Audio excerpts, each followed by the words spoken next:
नमस्ते। आज हम उन छिपे हुए नियमों के बारे में जानेंगे जो हमारे चारों ओर होने वाले हर बदलाव को, हर चीज को चलाते हैं।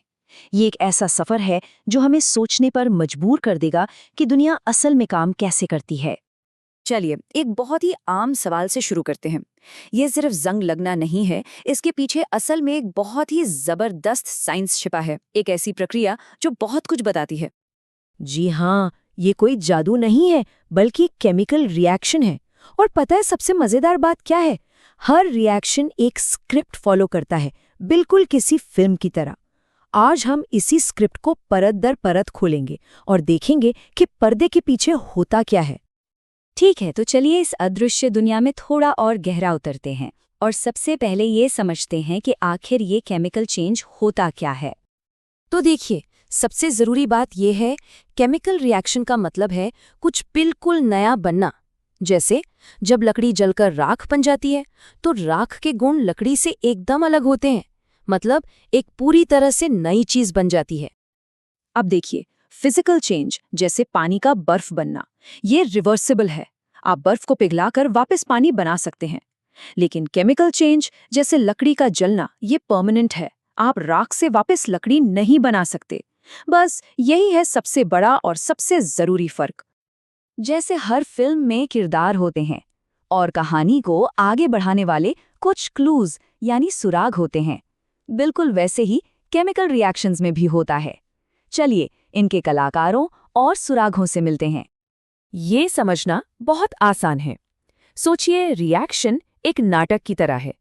जो किरदार स्टेज पर आते हैं, मतलब जो पदार्थ रिएक्शन शुरू करते हैं, उन्हें हम अभिकारक या रिएक्टेंट्स कहते हैं।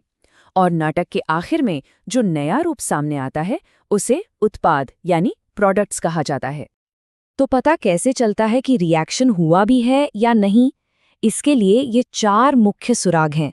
हो सकता है किसी ठोस चीज से अचानक गैस बनने लगे, या रंग बदल जाए, या फिर चीज एकदम से गर्म या ठंडी हो जाए, या उसमें से गैस के बुलबुले निकलने लगे। इनमें से कुछ भी दिखे तो समझ जाइए कि केमिकल ड्रामा शुरू हो चुका है। चलिए अब कुछ मेन टाइप के रिएक्शंस को देखते हैं। पहले दो तो एक दूसरे के बिल्कुल उल्टे हैं। कह सकते हैं एक ही कहानी के दो अलग अलग चैप्टर। संयोजन, जैसा कि नाम से ही जाहिर है, इसका मतलब है जुड़ना। जब 2 या 2 से ज्यादा सिंपल चीजें मिलकर एक नई कॉम्प्लेक्स चीज बनाती हैं।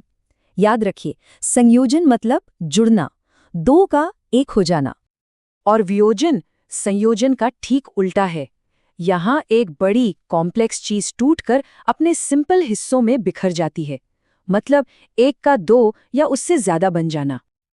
अब आते हैं सबसे ड्रामेटिक टाइप के रिएक्शन पर।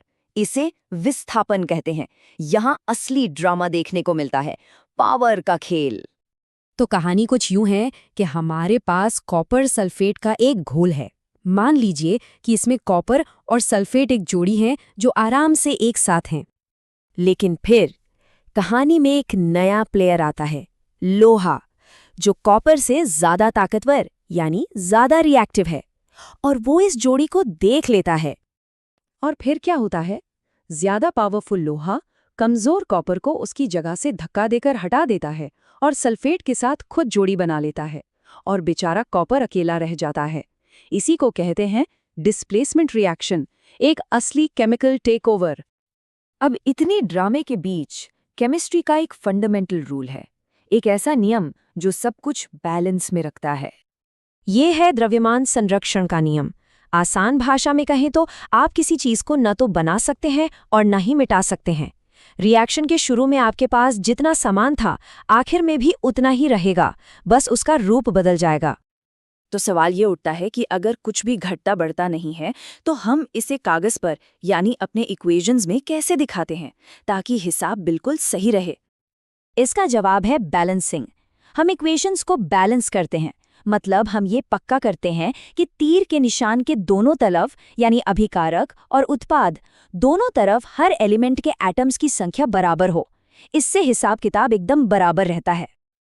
और अब चलिए एक ऐसे रिएक्शन को देखते हैं जो बिल्कुल एक परफेक्ट गिव एंड टेक पर चलता है। इसे रिडॉक्स रिएक्शन कहते हैं। रेडॉक्स रिएक्शन में हमेशा दो चीजें एक साथ होती हैं। एक पार्टनर इलेक्ट्रॉन खोता है, जिसे हम ऑक्सीकरण यानी ऑक्सीडेशन कहते हैं, और ठीक उसी पल दूसरा पार्टनर उस इलेक्ट्रॉन को पकड़ लेता है, जिसे अपचयन या रिडक्शन कहते हैं। ये एक टीम वर्क है। लोहे में जंग लगना इसका एक क्लासिक एग्जाम्पल है। ये एक पूरी तरह से बैलेंस्ड लेन देन है। जितने इलेक्ट्रॉन्स एक पदार्थ खोएगा, ठीक उतने ही इलेक्ट्रॉन दूसरा पदार्थ हासिल कर लेगा। एक का नुकसान, दूसरे का फायदा, हमेशा एक साथ। तो ये सारी बातें हमें एक बहुत ही दिलचस्प सवाल पर लाकर छोड़ देती हैं। अगर हम इन नियमों और इन स्क्रिप्ट्स को जानते हैं, तो क्या हम अलग अलग किरदारों यानी एलिमेंट्स को बदलकर अपनी मर्जी के नए मटेरियल्स डिजाइन नहीं कर सकते? सोचिए जरा, इसकी संभावनाएं तो अनंत हैं।